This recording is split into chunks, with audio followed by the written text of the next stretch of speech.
خبر شامل کرتے ہیں ہمارے نمائندے مہر Owais. District chairman P a news قصور کے مطابق رمضان المبارک کے بابرکت مہینے میں کوٹ رادھا کشن ارائیں کمیونٹی کی طرف سے ایک پروقار تقریب راشن تقسیم پروگرام کا انعقاد کیا گیا،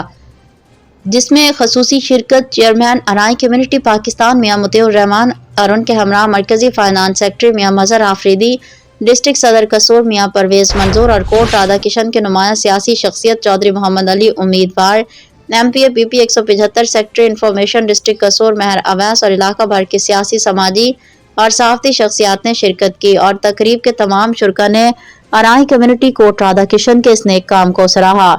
چیئرمین ارائیں کمیونٹی پاکستان میں مطیع الرحمان نے تقریب میں خطاب کرتے ہوئے کہا کہ اس نفسا نفسی کے دور میں 150 گھرانوں میں بے لوث راشن تقسیم کرنا اور دکھی انسانیت کی خدمت کرنا بہت ہی خوش آئند بات ہے۔ چیئرمین ارائیں کمیونٹی پاکستان اور ان کے ہمراہ